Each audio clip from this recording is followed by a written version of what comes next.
Co vás vedlo k tomu jít do organizace, jako je Amnesty International? Většinou tyto organizace sdružují intelektuály, letité bojovníky o lidská práva. Proč byla ta motivace, že jste se zapojili do práce Amnesty International? Já jsem se do práce Amnesty zapojil jako student a k tomu mě vedl idealismus. První rok až 2 jsem byl dobrovolník, který bojoval za lidská práva.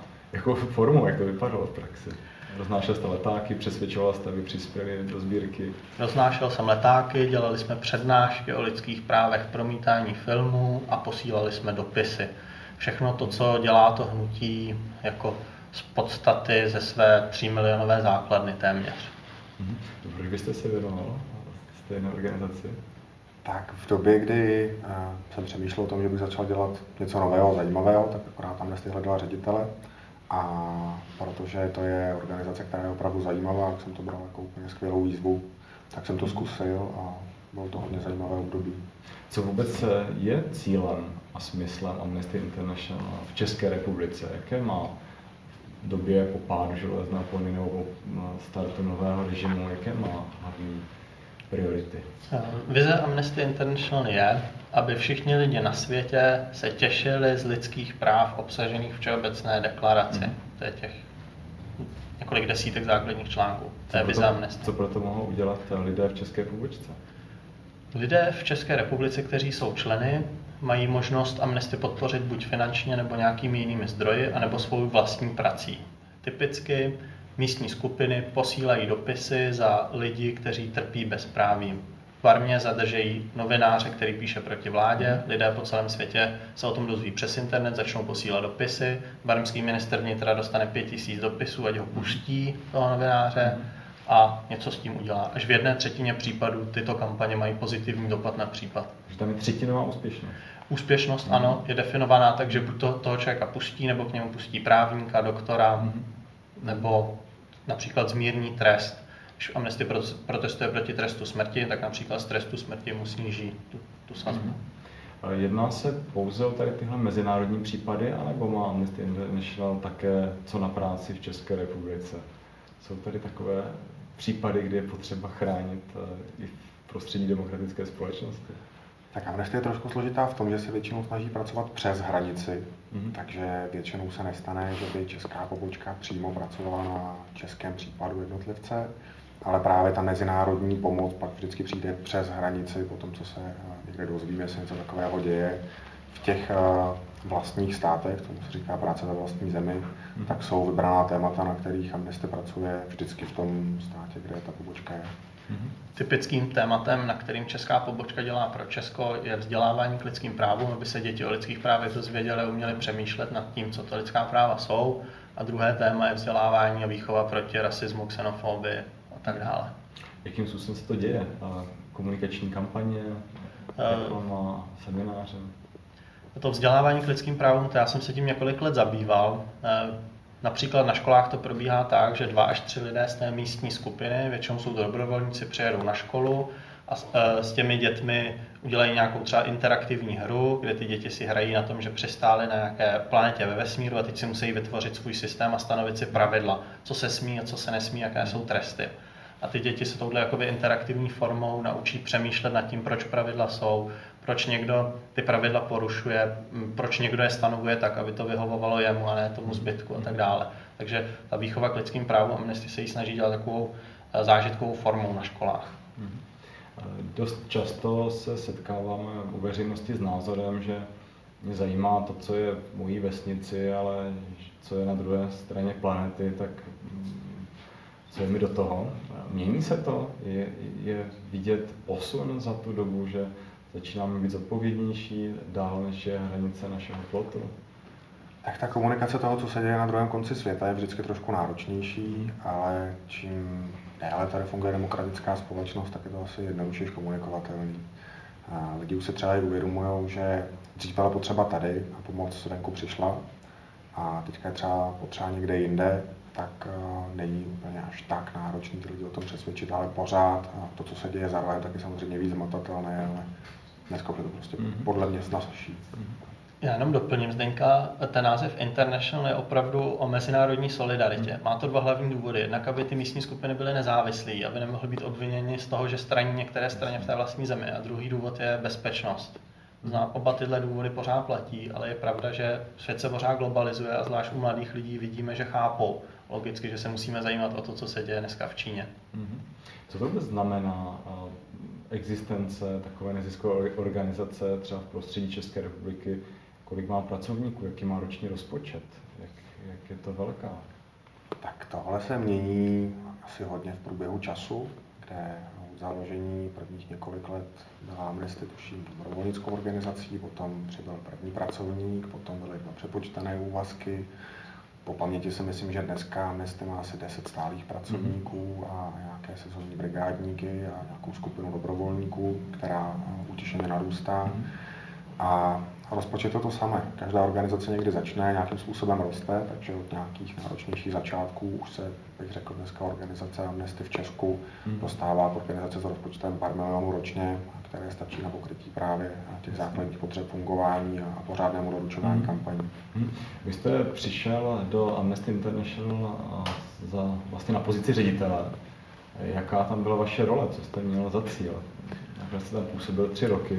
Jaké to bylo? Tak a nejdřív jsem se musel rozkoukat trošku, protože Amnesty je opravdu velká organizace a to, že to vypadá hezky zvenku a dobrý, že to vypadá hezky zevnitř, ale je to obrovská organizace, má obrovskou agendu, tak člověk musí zjistit, co všechno se musí dělat, s kým se to má dělat, kolik je na to peněz a jak se dostaneme tam, kam potřebujeme. Takže mým úkolem hlavním bylo trošku pomoct Amnesty vyrůst a právě začít víc doručovat ještě ty věci, které byly potřeba doručovat.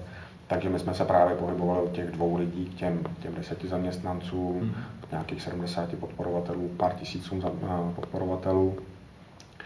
A jsme navazovali nějaké partnerství, aby jsme byli schopni právě komunikovat s lidma, vysvětlovat jim, co Amnesty vlastně dělá. Všechno tohle jsme si jako během 3 let hezky užili a už to stačilo. Ve vaší Antiruce doručovat znamená snažit se o to, aby co nejvíce lidí vědělo o problémech, které jsou v zahraničí a které jsou v kolizi s lidskými právy. Jak si to mám představit? Ta práce organizace jako Amnesty má několik rovin. Jedna rovina je, aby víc lidí o tom vědělo a zapojilo se do obrany těch lidských práv. Druhá rovina je, abychom pomohli individuálním případům, jako třeba tady to byli disidenti v době komunismu, například Havel, kardinál Beran, to jsou všechno lidi, za který Amnesty bojovala v minulosti. A třetí rovina je taková lobistická, to znamená, Amnesty se snaží o změnu zákonů na celosvětové úrovni i na lokální úrovni, aby ta lidská práva měla lepší podmínky pro život. Příkladem může být boj Amnesty za zřízení Mezinárodního trestního tribunálu. My tomu říkáme jako je dítě Amnesty, když nejsme jediná organizace, která se na tom podílela. To je soud, který má soudit zločiny genocidy a zločiny proti lidskosti. Ten soud se podařilo po dlouholetém úsilí zřídit a dneska je to takový meč visící nad samozvanými diktátory a vůdci polovojenských jednotek v celém světě. Jaké jsou aktuálně ještě další výzvy takovéto organizace? Co má... Velká výzva v současnosti, velká kampaň, kterou Amnesty v současných letech rozjíždí, je společenská odpovědnost firem, abych to řekl přesně. To znamená velký apel na firmy, jejichž moc celosvětově roste. Často je spousta firm, které mají větší rozpočet, větší obrat než mnoho národních států. To znamená, že Amnesty se snaží lobovat za to, aby firmy si uvědomily svoji odpovědnost v zemích, kde působí a sami ve svých agendách dbali na lidská práva. Nezaměstnávali děti, které by měly chodit do školy místo toho, aby nepoškozovali životní prostředí, aby poskytli důstojné pracovní podmínky ženám, i všem svým pracovníkům a tak dále.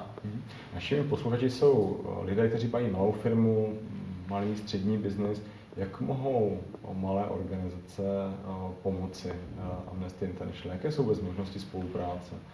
Jste zmínil nějakou dobrovolnickou činnost nebo nějaké příspěvky, jak to vypadá v praxi? Tak, Amnesty to má s firmama trošku složitější, protože Amnesty se snaží nebýt vázána na veřejné, to znamená státní peníze, vlastně ani na evropské peníze.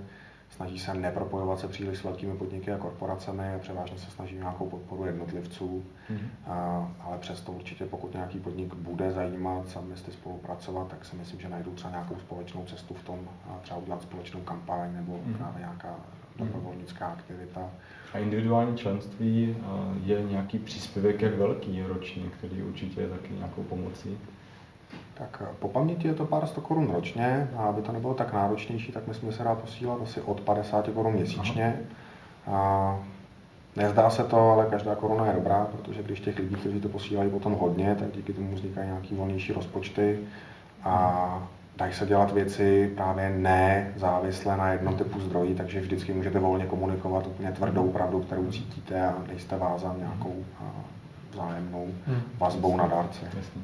Co považujete za svůj největší manažerský úspěch za 3 roky působení v pozici ředitele Amnesty International v České republice?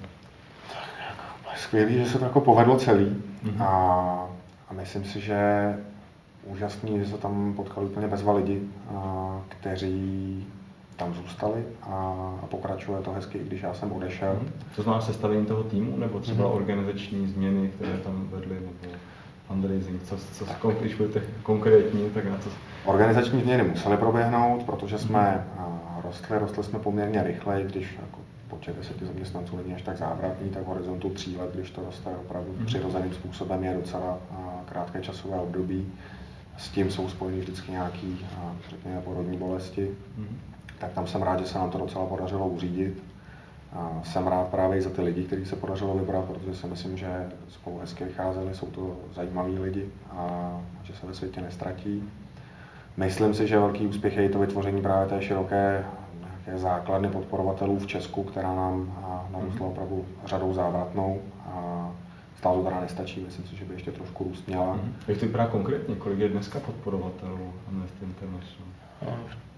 V době, kdy začínal Zdeněk jako ředitel, tak jich bylo v řádu set. Myslím, že kolem 300 aktivních podporovatelů, dneska je to v řádu tisíců. Já si odhaduju, že v téhle době má Amnesty tak 4000 podporovatelů. To znamená lidi, kteří pravidelně platí příspěvek na činnost. Jak dneska vypadá struktura Amnesty International, ta výnosová nebo ta příjmová stránka? Tak, na rovinu už jsem 3 roky mimo, takže aktuální data nemám. Nebo v době, kdy jste odcházel? Když jsem odcházel, tak přestože nám rozpočet narostl, protože když organizace roste, tak s tím úzce souvisejí i výdaje, tak vím, že se nám podařilo být víc než 50% nezávislí na jednom zdroji. Přičemž v těch začátcích to bylo, že jsme byli z 90% závislí na jednom zdroji. A ten zdroj byl zahraniční nebo jak? Ten zdroj byl jako mezinárodní podpora Amnesty. Dobře. A co doporučíte z těch vašich zkušeností lidem, kteří chtějí třeba ve svém regionu založit malou neziskovou organizaci, která chce pomoci lidem v místě, nemají ty ambice měnit lidská práva na celé planetě, ale neziskový sektor je docela řehole, je to určitě víc o práci než o nějakých penězích. Co jim doporučíte? Kamarádice. Nedělejte tajemství z toho, co tajemství není, protože jinak budete všichni dělat to samé a nebudete o tom vědět. Jasně. Máte vy nějakou svoji zkušenost, kterou byste doporučil lidem, kteří budou neziskovku? Asi jednou větou snažit se to nadšení skloubit s profesionálním nebo lépe řečeno racionálním přístupem k věci. Jako používat nejenom srdce, ale i mozek a pak je úspěch zaručený. Jasně. Taky počítat občas. Přesně tak to myslím. Děkuji vám za návštěvu a věřím, že Amnesty se bude dařit i do budoucna. Díky. Vám díky za pozornost.